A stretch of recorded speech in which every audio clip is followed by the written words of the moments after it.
Flights بند ہوگی تو میں نے پھر ادھر سفارتخانے میں جا کر رجسٹر کیا اپنے آپ کو، تو لیکن ابھی تک مجھے کال نہیں آئی. آپ وہاں ابھی 1000. جی آپ محمد بھائی وہاں کام کر رہے ہیں ابھی یا نہیں فری ہے، کوئی کام نہیں ہے، فری ہے، کچھ پیسہ بھی نہیں ہے کچھ پاس بھی. ٹھیک ہے ٹھیک ہے محمد بھائی، آپ کو اس آپ کے جب آپ بند کریں گے آپ کو کال آئے گی اور آپ کی ڈیٹیلز ہم لے کے آپ کو پھر انشاءاللہ کل ہی ایمبیسی سے کال آ جائے گی اور آپ کو بتا دیا جائے گا کہ آپ کو کس فلائٹ پہ ہم اکوموڈیٹ کر سکتے ہیں. جی بہت شکریہ سر. ٹھیک ہے. میرا ایک سوال ہے. جی میں یہ پوچھنا چاہ رہا ہوں آپ سب سے کہ کیا جو لوگ ابھی اس شو میں فون کریں گے ہم صرف انہی کے مسئلے اور انہی کو پرائیورٹی پہ جو ہے وہ حل کریں گے، یا ہم جینوئنلی چاہتے ہیں کہ یہ جو 60-65 ہزار لوگوں کا بیک لاگ ہے اس کو کسی طریقے سے وار فوٹنگ پہ کلیئر آؤٹ کیا جائے؟ میں اس کا جواب دیتا ہوں آپ کو فخر بھائی. دیکھیں ہمیں پہلے ڈائنامکس سمجھنی چاہیے. جیسے کہ میں نے پہلے بتایا کہ میں آپ کو ذرا اس کا پورا بیک گراؤنڈ ذرا بتاؤں کہ جب ہم نے ایئر سپیس کھولی تھی تو کوارنٹین کے ساتھ سواب ٹیسٹنگ PCR ٹیسٹنگ کے ساتھ اپنی کیپیسٹی کے اس کو سامنے رکھتے ہوئے ہم نے فلائٹس کو آنے دیا. اس وقت ہماری کیپیسٹی ہفتے کی 2000 تھی.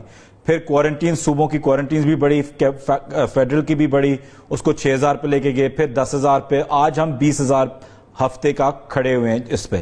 یہ کافی نہیں ہے. یہ آپ شو جو کرنے سے پہلے میں ابھی یہی بتا رہا تھا کہ جب تک ہم فلائٹس کھول نہ دیں، کیونکہ یہاں سے آپ 20000 لوگ لے کے آ رہے ہوں گے دنیا میں، یہ صرف UAE کا نہیں ہے دنیا سے، تو وہاں پھر بھی لوگ جمع ہوتے جائیں گے، اسپیشلی UAE اور سعودی عربیہ جیسے ملک، GCC ملکوں میں. although وہاں پریشر تھوڑا سا ہٹ گیا کیونکہ لاک ڈاؤن ختم ہو گیا ہے تو لوگوں کو کئی نوکریاں واپس مل رہی ہیں وغیرہ وغیرہ، لیکن 16 سے 20 ہزار لوگ ابھی تک جو آپ بات کر رہے ہیں لیڈ آف ہے، میننگ کہ ان کے کانٹریکٹس ٹرمینیٹ ہو گئے ہیں. تو اس کا صرف ایک ہی لاجیکل سولوشن ہے کہ فلائٹس ہم کھولیں. اور جو آپ سندھ کی بات کر رہے تھے کہ سندھ کا، اور یا میں سب کو بلکہ کہتا ہوں کہ جب آپ پاکستان میں رہتے ہیں، اور میرا یہی آرگیومنٹ ہوتا ہے NCC میں کہ جب آپ پاکستان میں رہتے ہیں، یا اگر میں اور آپ کو خدا نہ خواستہ کرونا ہو جائے تو ہم ہسپتال جائیں گے، ٹیسٹ کرائیں گے، واپس اپنے گھر آئیں گے، پھر 1-2 دن انتظار کریں گے جب تک اس کا رزلٹ نہ آئے. اب یہی چیز وہ ایک پیسنجر بعد سے آ رہا ہو تو اس کے ساتھ یہی چیز کیوں نہ ہو؟ مطلب وہ پیسنجر آئے، PCR ٹیسٹ کرے، 7 دن یا 3 دن کوارنٹین میں رہے. کیوں آرگومنٹس ہیں ذوالفقار صاحب؟ کیونکہ جو آتے ہیں وہ آ کے پورے خاندانوں سے ملتے ہیں. اچھا ایک کالر ہے ہمارے پاس فخر، پھر ہم واپس آپ کی طرف آئیں گے. ہمارے ساتھ کالر موجود ہیں. السلام علیکم جی، کون بات کر رہے ہیں؟ افتخار صاحب بات کر رہے ہیں؟ خان زمان صاحب ہمارے ساتھ موجود ہیں UAE سے. جی خان زمان صاحب السلام علیکم. جی میں ابوظہبی سے. وعلیکم السلام ورحمۃ اللہ. جی سر جلدی سے مسئلہ بتائے گا اپنا. اچھا میرا مسئلہ نہیں ہے، میں لوگوں کا یہاں پہ ایک ابوظہبی چیمبر کا بورڈ ممبر بھی ہوں اور ساتھ میں UAE کا جو ریڈ کراس سوسائٹی ہے اس کا 25 سال سے والنٹیئر ممبر ہوں. تو مجھے ان لوگوں کا دکھ معلوم ہے، یہ لوگوں کا دکھ معلوم ہے. ان لوگوں کے لیے میں ٹکٹ بھی کرواتے رہتا ہوں. مگر یہ جو ہمارے ہوائی جو منسٹر ہے غلام سرور، انہوں نے کچھ بہت غلط وہاں پہ بیان دیے ہیں کہ بھائی لوگوں سے ڈبل پیسے لیے کریں. تو یہ یہاں پہ غریب لوگوں کے لیے بڑا مشکل بنا ہوا ہے.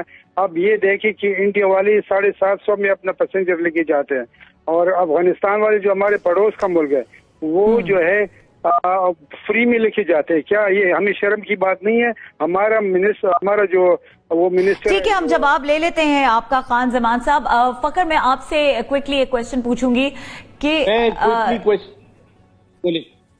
جی اچھا فخر ایک سوال کا جواب دیجیے گا کہ جتنے آپ نے لوگوں سے وہاں پر بات چیت کی، جن لوگوں کے مسئلے ہیں ان میں سے کتنے آپ کو ایسے لگے جن کے جینوئن مسائل جو تھے وہ تھے، یا کچھ لوگ دل برداشتہ ہوئے ہیں پوری سچویشن سے، کرنے کو کچھ نہیں ہے اور وہ چاہتے ہیں وہ وطن واپس آ جائیں پھر واپس چلے جائیں جب حالات بہتر ہو؟ جی بہت شکریہ. میں سب سے پہلے تو پورے پاکستانیوں سے اور جتنے لوگ یہ شو دیکھ رہے ہیں اور جتنے لوگ ہمارے ملک میں، خدا کا واسطہ ہے میں ہاتھ جوڑ رہا ہوں آپ لوگوں کے آگے، یہ چیز سیاست کرنے کی نہیں ہے. اس کے اوپر خدا کے لیے سیاسی ہر چیز کو رنگ دینے کی، ہر چیز کو سیاست کے وہ زاویے سے دیکھنے کی نہیں ہوتی. ایک ہیومن ٹریجڈی انفولڈ کر رہی ہے بجائے یہ کہ ہم کہیں گے جی اس نے کیا بیان دیا اور اس نے کیا بیان دیا. ہمارے پاس اس وقت وہ ٹائم ہی نہیں ہونا چاہیے کہ ہم اس بحث میں مبتلا ہوں, اس چیز کے اندر گھسیں کہ جی اس نے کیا کہا, جی انہوں نے کیا اور انہوں نے کیا کیا. اس وقت اصولی طور پہ تو ہمیں چاہیے تھا کہ سارے لوگ جو تھے ہمارے اکٹھا ہوتے. اب ہم تو مسلسل, میں تو ہیڈ لائنیں سن کے دکھی ہو رہا ہوتا ہوں کہ وہ بجائے ایک دوسرے کو انگلی کرنے کے کہ جی یہ انہوں نے کیا یا ان کے اوپر کیچڑ اچھالنے کے, ایسے نہیں ہوتا. دیکھیں یہ زلفی بخاری صاحب ہیں, انہوں نے یہ بڑی دلیری کی بات ہے کہ وہ ٹی وی پہ آ کے اس طرح بیٹھ جاتے ہیں اور فون کہتے ہیں کہ جی آپ لائیں انفلٹرڈ کالیں لے کر آئیں. یہ بڑی بات ہے کہ میں ان کو ٹویٹر کے اوپر ٹویٹ کر دیتا ہوں, میرے چھوٹے بھائیوں کی طرح ہے, لیکن میں ٹویٹ کر دیتا ہوں اور یہ اس کا رسپانس کرتے ہیں. یہ بڑی ہمت کی بات ہوتی ہے کہ آپ ایک پوزیشن آف پاور میں بیٹھے ہیں اور آپ اپنے آپ کو اس طرح ایکسپوز کر دیں. لیکن میں دوسرے تمام سیاستدانوں سے کہنا چاہتا ہوں کہ پلیز, آئی نو کہ اگر آپ اپوزیشن میں ہیں یا آپ کی دوسری جماعت ہے, آپ کے دوسرے مسائل ہوں گے, آپ کی دوسری پرابلمز ہوں گی, لیکن یہ پاکستانیوں کا مسئلہ ہے. جن لوگوں کے لیے آپ چیمپئن بنتے ہیں جمہوریت کے, ان بیچاروں کا جمہوریت کس پہ کرتے ہیں آپ؟ عوام پہ کرتے ہیں نا, تو اپنی عوام کا خیال بھی تو کر لیں. اور بالکل ٹھیک بات کہہ رہے ہیں آپ فخر عالم کی اسٹریٹجی واضح ہونی چاہیے اور اس ٹائم پر کنسنسس ہونا چاہیے. بہت شکریہ فخر عالم ہمارے ساتھ موجود تھے. اور فخر بھائی میں آپ کو یہ بھی بتا دوں کہ دیکھیں اس میں طریقہ, again I hope you agree with me, دیکھیں آپ آن گراؤنڈ ہیں, آپ نے گراؤنڈ ریالٹی جس کو کہتے ہیں آپ نے دیکھی ہے, ٹھیک ہے. اب اس میں این سی سی میں پرائم منسٹر صاحب کی یہی گزارش تھی سارے صوبوں کو, اور ان کی یہی گائیڈنس تھی جس کو کہہ سکتے ہیں کہ ایئر لائنز اور ایئرپورٹس کھولیں, کیونکہ اور اس میں جتنا پیسہ آپ ایک پی سی آر ٹیسٹ پہ لگاتے ہیں ان کی لاجسٹکس ایئرپورٹ سے ہوٹل یا کوارنٹین سینٹر تک لگاتے ہیں, ایڈمنسٹریشن کو اس کا گہرا اس پہ رنگ فینس کرتے ہیں سارا, وہ اگر آپ اپنے ٹریک اینڈ ٹریس میں لگائیں تو بہت بہتر ہوگا اور بہت جلدی یہ نمبر گرتا جائے گا. اور میں آپ کو ایک چیز اور بھی بتا دوں, سائیکولوجیکلی جب لیبر منسٹر یو اے ای سے میری بات ہوئی تھی, وہ بھی یہی کہہ رہے تھے کہ جب یہ نمبر ڈراسٹکلی نیچے آئے گا تو لوگ, ان میں سے کئی لوگ واپس نہیں آنا چاہیں گے. ابھی بے چینی ہے کہ پتہ نہیں آگے کیا ہوگا, میں واپس اپنے ملک جاؤں, اگر مرنا ہے تو پاکستان میں مروں گا, تو ایک اینگزائٹی لیول نیچے آئے گا. اور وہ تب ہی آئے گا کہ جب ہم اپنی کیپیسٹی انٹیک کی انکریز کریں. جی پلیز.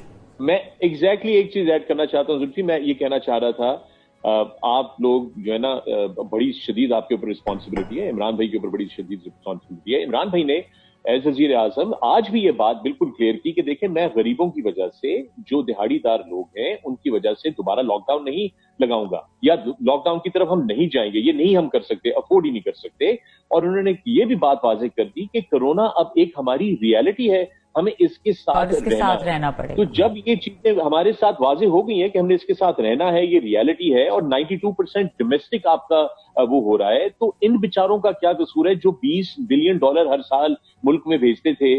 ہمیں ان کو یہاں سے نکالنا ہوگا. میں آپ کو ایک چیز بتا رہا ہوں زلفی, اگر اس کو آپ لوگوں نے, آپ کو فلائٹیں کھولنی پڑیں گی, اور پلیز ایمبیسی کے اور کانسولیٹ کے کنٹرول سے نکالیں, اوپن ٹکٹنگ کریں کہ ایئر لائنز ڈائریکٹلی لوگوں کو بک کریں, کیونکہ لوگوں کو پرابلم آ رہی ہے, لوگ نہیں خوش, چونکہ جو ان کو سروس مل رہی ہے وہ اگین سروس کا قصور میں ایمبیسی کو اور کانسولیٹ کو نہیں ٹھہراتا, because it is just too much. It's just too much. Load is too big for any embassy in the world, جی. فور اینی ایمبیسی, ایون وہ میں کہتا ہوں امریکن ایمبیسی بھی ہوتی ہے, ان کے ساتھ بھی یہی حالت ہو جاتے ہیں اگر 70,000 لوگ اکٹھا کے کھڑے ہو جاتے ہیں. اور پوری دنیا میں نظر آ رہا ہے فخر, آلریڈی پوری دنیا میں نظر آ رہا ہے. اچھا, بہت شکریہ فخر عالم, آپ نے ہمیں ٹائم دیا.